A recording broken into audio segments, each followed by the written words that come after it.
broadcast network, AFTERBUZZ TV. Over 20 million weekly downloads in over 150 countries, and your number one source for after-show entertainment.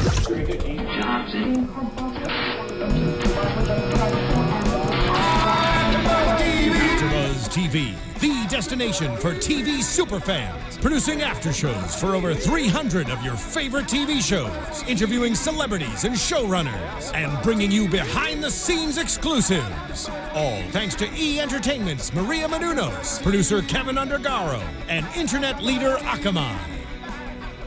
Now, let the buzz begin! Hey guys, here we are. The series finale for the CNN original series, High Profits. Man, it's been such a good run, but I have to say I'm kind of sitting in a little bit of a disappointed place for Brian and Caitlin. It's, all around. I don't really see any winners out of this whole situation. The only winner I see is Brian's attitude is a bit of a win. Again, we are here. I am Stef Z, and Meredith, who are you? I am Meredith of the Placko variety. Yes. If you guys want to tweet me along the way, or if you have any questions, comments, keep the conversation going, tweet me at IAMSTEFZ. Where can the people find you? If you like cat pictures, food, and talking at me, you can find me at Placko. All right, and she'll keep the conversation going about High Profits as well. So I feel like, this episode for me, again, one of my favorite docuseries. Big ups to CNN, to Breckenridge. I feel like they really did this series right. They did the story right. They kept it not a weed show. It was very legit it was a show about a business. It just happened to be a business in marijuana along the timeline of the legalization of recreational marijuana. What were your thoughts on this episode, Meredith? Well, I found that they gave the ruling at the 7th episode, so I thought that was a little weird. So I was kind of curious what the 8th episode was going to be. Right. It wrapped things up as much as it could, but it definitely left me Googling for more. I care about these people. I'm invested in them now. I want to know how well they're doing. Right. I think this episode kind of showed us some of the loose ends and some of the last, bits of things in trials and tribulations that Caitlin and Brian had to go through to finally make that move over to Airport Road.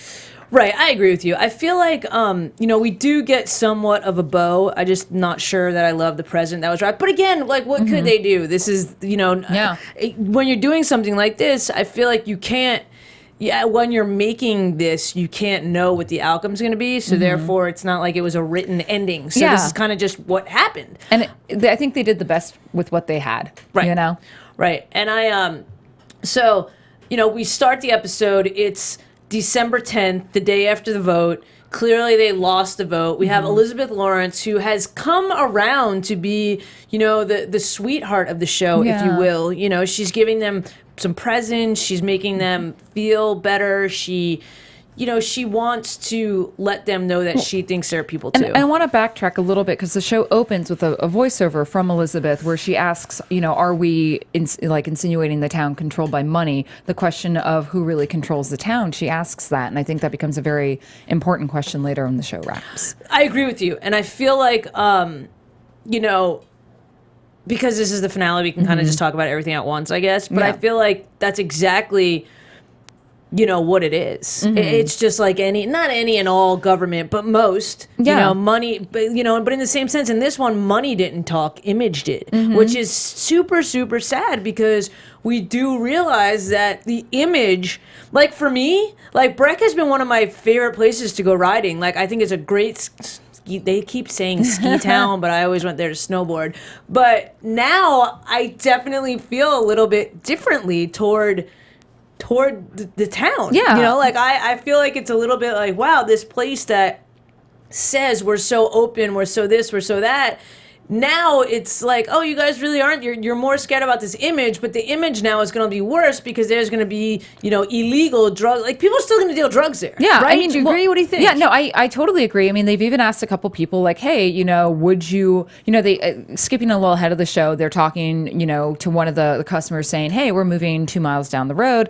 Would you go down? He misheard. And he's like, oh yeah, 2 blocks, whatever. And they're like, no, 2 miles. He's like, yeah, I don't know about that. Right. And like, I feel like this opens the market for people to do illegal selling of marijuana and other drugs along Main Street because it's not being sold there. And and people aren't going to want to go out of their way if you're a tourist. I know when I'm going to a town, I mean, well, I like to find the off the beaten path stuff. Am I going to want to go 2 miles out of the way to like basically a CVS and get some, you know, Advil, so to say, or am I going to want to go 2 miles out of the way to go get some cannabis? You know, if I can also just, you know, or if I want to go grab a drink, I can go to any one of the 20 bars on Main Street. You know, it's one of those questions. Yeah, and I feel like it's just, for me, it really is a sad outcome because it's very extreme, and I feel like, again, this isn't necessarily. For me, it wasn't that weed lost; it was that business lost. And I agree. You know what I mean? No. I feel like when you establish a business and you're there for a certain amount of time, you know, and I see the flip side though. Like I see that they were only gonna be there for a certain amount of time until the law was passed. And yes, maybe it would have been a monopoly for them to stay on Main Street if it would have been like if the bill would have been just so that they can stay and no one else can. But they could have figured that out. They could have figured out that they have to pay a higher tax because of their location, or like there could have been something that wasn't so black and white. Well, and here's the thing: by saying that a government controlling where a business can and can't be, you know, what's to say, okay, we don't want this T-shirt shop here. We don't want this. It's discrimination. You know, it is. It definitely is. And it says, it kind of backtracks when, you know, the town voted to legalize, you know, marijuana outside of the medical, like, you know, distribution. They said, yeah, we will have commercial sales. Now it's kind of like, we'll have it, but we want it in this tucked away in this back corner. And the mayor actually addresses it at the end of the show, right? Where he, you know, he says like, maybe we are homogenizing a little, maybe we are, you know, a little too image conscious. And I really feel that's the message that the town council sent, was that, you know, yeah, we're totally cool with weed. Heck, even the biggest detractors of having BCC on Main Street smoke in their own personal time, but we don't want the rest of the country to see that. That has to be hidden over here, as opposed to say, I'm not saying embrace it and have like the marijuana but it's clear fest, that but the rest of the country did see it and they were coming there, and that's why their business went up. And so it makes no sense what happened, really. It's a few people that are kind of old-minded, not old school, old-minded, that they think this is going to make them look bad, but in essence, what's going to make them look bad is that they said yes and then no. Exactly. I think. No, my personal opinion. Everyone's got one. Yeah. No, I think it's. I think it just sets a bad precedent, and I think it's going to be interesting to see when the elections come around for that town, how votes are going to go for town council. No, I totally agree with you. You know, we do see another thing that kind of has been a roller coaster along this docuseries is Caitlin and her feelings. And you know, we do see Caitlin again get a little bit emotional in the beginning, which is fine. We've gotten past, you know, her, and not that we've gotten past that. That's what she does. We've gotten to know her. Yeah, we know that that's just her way. And you know, I think it's very interesting that she's saying now that she really might not be able to back out, because a couple episodes ago it was she was ready to back out because this is something that she never really wanted, but because Brian had previous felonies, she kind of had to take the lead. But now I feel like she's kind of in it, which I feel like is the right choice. Yeah, if you're gonna support someone and choose to do this, you kind of have to go all in. And I think it's interesting, that conversation she has with her mom, and then what we see unfold as they move to Airport Road. With all of this being behind them, they can finally focus on their business. And I feel like from the start of when marijuana was legalized recreationally in Breck, that they were fighting. And like a battle, not necessarily Caitlin and Brian were fighting, but each other. They were just fighting this battle that was overhanging hanging over them. And now they can finally just focus on what they're doing. They can work on, Backcountry Cannabis Club now. They can work on their other ones. They can work on branding and wholesale. And I think for Caitlin, I think that's a really good place for her to be, because they just needed a plan. I feel like she, and again, we don't know her, but I feel like she doesn't do well with uncertainty. And I feel like that's maybe what led her to, maybe I'm not helping Brian anymore because this isn't what I feel comfortable with, so I should bail. But I feel like now, exactly what you're saying, that there is a plan. I really like Backcountry Cannabis. Yeah. I think that was a brilliant transition of a brand. It's still BCC. They can still have, they have some apparel, some merch. And again, that brings us to, so they have to be moved off Main Street, but apparently that's still their spot. Yeah, they don't have to move their sign. So that was a brilliant, for me, that was a brilliant, like, all right, this is all we got. So this is what we're going to do, that they're going to keep the store open. Yep. They're gonna sell apparel. It's gonna be like a head shop. Yeah. They're gonna sell bongs, bowls, whatever. Paraphernalia. That's the word. Souvenirs. And souvenirs, Yep. and also give out a complimentary 10% off with a little map to the stores on Airport Road. Which again, we say that 2 miles is far, and that a lot of people might buy from people off the streets. But I gotta say, No. I think a larger percentage of people will go to Airport Road. Well, because again, most of these are tourists, and they're not going to want to get caught doing something illegal. Exactly. You know, I think there will be a criminal element there. How much it's going to affect things. I think the people who would buy marijuana illegally are going to do it anyways, if that makes sense. Right. You know, if you're going to do it, you're going to just go ahead and do it. But if you're not, if you're, someone who's like, I don't know, like, this is cool that this is legal now, and I'll do it legally, but I don't want to get caught. Yeah. Oh no, water down. everywhere. Water That's down. Okay. Sorry. But though I do want to say that Elizabeth, kind of brought up, she's like, in the end, they kind of still won because that sign is up there. The whole thing was about the image of the town of Breck and not wanting cannabis on Main Street. Well, guess what? Maybe cannabis itself isn't being sold. You can't go buy a joint on Main Street, but that name is still there. Yeah, no, I feel like with what Brian and Caitlin have been a class act with whatever has come their way. And I feel like, yes, this is a little bit way. And again, you never know if for some reason that law gets overturned, they still got their spot. So they'll just have to wait forever from the MED on transferring that license. Right, which again, I feel like was something, so another thing that happened in this episode, we have Brian, apparently when they were going to get their license to transfer, the one location to the next location, they were just under the assumption that it would take a few days because everything else that they have done was that, because they weren't brand new. Yeah. So I could see how that would be the assumption. Again, that might not be the thing you want to wait to do till 3 days before you're supposed to do it either. But the fact that Brian went back to the council and asked them to give them an extension, and they were kind of like, yeah, no, this doesn't fall into the category of an emergency. I kind of feel like, again, it was a business. He wasn't doing that. So nowhere in their talks of being closed for days where they're like, we're going to lose X amount of dollars. Maybe they said it. Maybe it was edited. But to us, the viewer, they weren't saying that they were going to be out of business and they were going to lose. They were like, what are our employees going to do? For 2 months, they're not going to be able to work. So I kind of felt for them when they got kind of super denied of any leeway. Yeah, and I mean, I can see when Brian came into that town council meeting, he started off in very typical, as we've come to know Brian through the series fashion, a little combative, which, anyone who's gone through what he has, you can acquiesce that maybe he has a right to kind of be like, yeah, well, you guys, the market forces, shut us down, basically. But he pulled back. I think he realized his rhetoric was a little strong off the bat, and he kind of pulled back. And I think he made a great last ditch effort. And it's a shame that. It is kind of a shame that the town council wouldn't just acquiesce for just a couple more months, even though I know they've given extension after extension. But in the end, it did work out. It did work out. They get the permits. Yeah, I too thought that it was, or put that they could have said something to put them on unemployment for the week. They could have been something, and there was no solution offered at all, which made me a little bit. Like they don't care. There was no remorse. Yeah. But yeah, it works out. They get the permits. You know what I actually thought before we get to that, when we have the scene of Sonny and I think his name is Jeff at the grow facility. How they were saying how they have cameras everywhere. Yeah. So at any point in time they could check the cameras, and I think that's pretty interesting that system has to be tied into the MED so that at any point in time they could see what's happening. And obviously I don't know, and correct me if this is the case, but I don't believe that a similar system is set up in pharmacies where you have access to drugs that can create methamphetamines or just drugs in general that are sold on the street illegally. Do pharmacies have to go through the same checks and balances? I'm not 100% sure.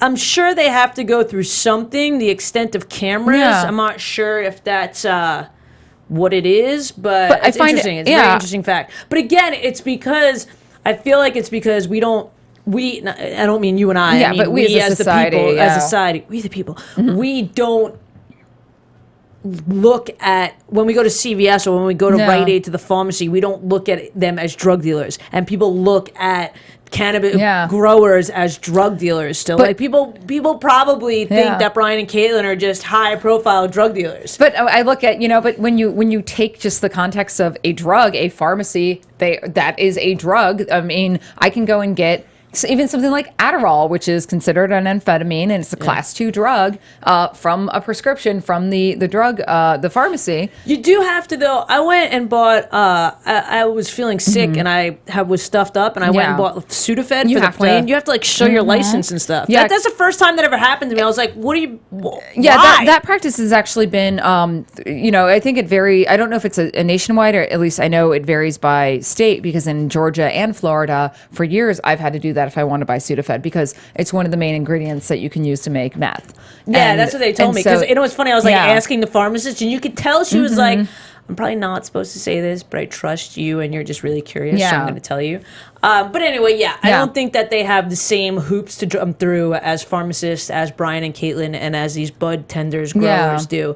We also in this episode see, one of our faves, Katherine Grimm, who is kind of in a little bit of a predicament as well, which just goes to show that they really don't know what's happened. Like, nobody knows. She's been being lied to, being told things, and not purposely lied to, but being misled, which I guess any business, people want to promise you stuff and promise you deadlines, and they can't hold to them. But they're kind of screwed. I felt so much for Katherine in this episode, because there's that scene where they're, they fast forward a little bit, and she's trying to launch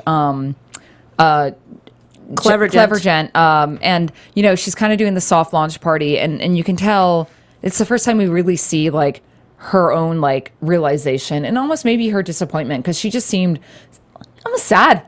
And I felt like there's a scene where she was real and vulnerable. She was. That was it. It was the first time I've seen Katherine vulnerable, and after having her here and getting to know her, she's a real person, obviously. But seeing that, I was like, God, Katherine, I hope this works out for you, because you've put your all into this. Yeah. And obviously she's a very strong woman, and very strongly opinionated woman. And some might argue she put herself in this situation, but she's always, tried to do the best for her. And to see that kind of, through circumstance, her not get what she's invested in, like a return on that investment so soon, has been hard. Right. No, I totally agree with you. And again, I'm sure that will all, work out. Yeah. Another thing that came up in this episode was how, we have this, we're introduced to Sean McAllister, who the lawyer at a parent. So we go through this phase of them thinking that they might, Brian and Caitlin might be interested in suing the town, because this is more of a town business rather than, a town council decision. They don't know that they have, the power to really make it, is what Sean says in the beginning. But then we see Sean change his tone after he does a little research, saying, I really can't guarantee you a win. Do you think they made the right choice by not suing? I think they totally made the right choice, because anytime you enter a lawsuit, you're looking at least minimum 2 years to get through that lawsuit. And the amount of money that goes into that, I don't know about suing a town council. It might go a little bit, shorter, but just personal, anecdotal experiences. It's a long process, and Sean even told them it's going to drain a lot of money. You spend $250,000 a month working on this lawsuit, is going to be worth it in the end, just to stay open a couple months longer. And I thought it was really interesting. Did you notice when he was talking to him the second time, he wouldn't even make eye contact with them? No, I didn't, because he couldn't just straight up say no, I don't. He wouldn't advise them against it, because he's like, oh, it's 50-50. It's a heads up if this would work or not. And I noticed he wouldn't make eye contact with them when he was telling them that, and I think he knew ultimately that it wouldn't fly. Yeah, I mean, which is kind of awesome for him saying that, But I kind of agreed with their decision. Yeah. I mean, it was Brian said it best, and it was you don't want people to, they're going to lose more customers, because they're going to be like, oh, you're the guys, the ones that sue, rather than having the story of, they kicked us out. There's, not that it's a sob story, but their story is... Brian even said it's a sob story. I know, I feel like... But still, it's business that happens. Position it the best you can. Right. Spin it spin it to make it work. Get people to join your team rather than give them a reason to not be on your team. And I just don't, I question the emotional toll it would have had on Caitlin if they had gone through with a lawsuit. And then lost. Yeah. Yeah. So I think it wasn't a slam dunk win. No, so. I feel like they made the best decision for them, and I'm so glad at the end that Brian's like, listen, we're just gonna go forward. We're gonna look forward. We're gonna continue, and I think for them having their grow facility is probably their strongest because they were even saying now they can do the edibles. They can control a lot of their product now, and I think ultimately while that shop on Main Street would always be beneficial, it got them to where they are, and ultimately it might be better in the long run as the acceptance of recreational marijuana grows throughout Colorado and possibly the rest of the U.S. No, I totally agree with you. I kind of like what Brian had said, that they're not giving up. It's just the end of the road. Yeah. There's just nothing else to do that's appropriate at this point in time. And I feel like that, again, just shows the class act of Brian. And it is. He's like, we're not giving up. This is just... it's the end of the road. We got to go another way. Yeah. Like, it's just what has to happen. So that kind of wraps up this episode. Like I said, there wasn't a big reveal or, how sometimes there's in a show, there's more of a finale, but that was kind of just it. And so are there anything else from this series? I mean, you and I both super fans of this series, the docuseries. Is there anything else that kind of stuck out for you over this series that we really haven't touched on? Well, I don't know if it's necessarily to deal with Brian and Caitlin's story, but I think the concept of a docuseries in general, I think this really sets the tone of what maybe the next generation of non-scripted reality should look for. I felt that this was a smart and educational show. Right. I learned a lot. And I'm left wanting to know more at the end. I want to know about these people. I want to know about the laws. I want to know about marijuana as a recreational, business. Right. And I think the show did a good job in the time it had to cover it. But but there are some things I would like to know a little bit more. I wish we could have known a little bit more about the laws that were in place and how, it would have almost been nice too to see a contrast of another city in Colorado. Yeah. To see how they're handling it. Oh, that would have been cool. Yeah. I think it would be cool too, and it is, I don't know how much time you spend on CNN's site, but they're really good about providing links and stuff. So if you wanted more information, you could. After, I think it might have been Elizabeth who mentioned it. Lizzie. Yeah. Which one? I think, or Lizzie mentioned it too, about that. And I actually did go poke around on CNN's site. Yeah. I'm like, no, the supplementals on CNN's site have been fantastic. Because I feel like, with a docuseries like this, it is, it's the first of its kind in the sense of, do people want to know about this, or do they just put this in the taboo category because it has marijuana in it? And I do feel like as we progress more and more as a society, more and more people are getting to that place where they want to know more, which is kind of a super positive. And also, I feel like the fact that this show was done by CNN, like if MTV, and no disrespect to MTV, you know what I mean, but if like a network like that would have done this show, I don't think as many people would have watched off the bat. Maybe more, because they would have thought it was just people getting high. It would have been a different feeling. Like when you have the name of CNN behind your show, there's a legitimacy that it gives it, that it's not just going to be a bunch of people getting stoned. It's not. It takes the entertainment factor right out. I feel like. Entertainment. It was entertaining, but it takes the this is a fictional show or scripted show right out. I feel like, and I think overall, I want to say like Bat Bridge Productions did a fantastic job with it. Whomever handled the editing was whether it was on their third party end or ultimately on CNN's end. The music, the shots, the way it was structured. Yeah. I don't know if you noticed too in the opening how it kind of changed. Like the opening to the tonight's show was different. Katherine was actually in it in the red dress. When it was crazy that Katherine didn't come in until a few seasons because she just happened to be at one of the council meetings. No, like the way that they just rode the wave of this show is kind of awesome. Yeah, they and as anyone who works in the news industry, you'll know this. You just kind of roll. Well, any industry, roll with the punches. But news changes. We can't predict where this is going to go. And I think they did a fantastic job. And I don't know. It's like one of those things as a former news person. I'm like. And I'm really happy. Go CNN. I'm really proud of you for doing this, and I really hope CNN does more, and I hope other networks follow suit, because I think the 24-hour news cycle is ending. We don't I can go online and get the news I want. I want smart TV when I'm going to tune in, and I think this is something that I agree with you. Yeah, it's good. Yeah, and I think too, a lot of people can see that, and that's kind of awesome. All right, well, closing thoughts from Meredith for the series. You know, guys, if you're just kind of tuning in, wondering what this show is, go back and watch all of High Profits. It's a fantastic show. You know, tune into our after show and kind of get our thoughts in it. And you know, going forward, just be open, be aware. Like, this was something I never thought I would ever talk about ever, and Stef invited me in, and this has been such a smart and educational and fun show to do. And I think, you know, I feel like I've gotten to know the people from High Profits, not from them just being in our studio, but just through the show. And I think, you know, going forward, I'm happy about, you know, where we are with this, and I'm happy to actually continue the discussion offline, release off air and online, so we can find out what these folks are doing now. Yeah, no, I agree with you. I have to say, you know, I'm just really happy to be part of smart television. Yeah. You know, I feel like this show is one of many that now are starting to at least create that uncomfortable platform for people and trying to push people to think a little bit more and to question why they have such taboo or stereotypes or discrimination against certain things without really knowing a lot about it. Yeah. So I'm really, really happy that CNN, you know, CNN and Backbridge made this series, and it's just been a pleasure to talk about. And again, if you guys want to keep the conversation going, feel free to tweet me, tweet Meredith. You know, keep it going. Where can the people find you? You can find me at MPLACKO.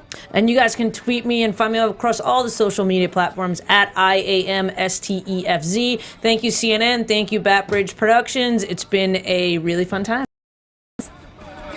From executive producers Maria Menounos, Kevin Undergaro, Phil Svitek, and the entire AfterBuzz TV staff, we would like to thank you for listening to the AfterBuzz TV network. To watch or listen to other after shows and post comments or questions, be sure to visit AfterBuzzTV.com. I'm Sir Richard Wentworth, and this has been a presentation of AfterBuzz TV. Buzz you later. The views expressed herein are those of the hosts only and do not necessarily reflect the views of AfterBuzz TV or its owners or principals.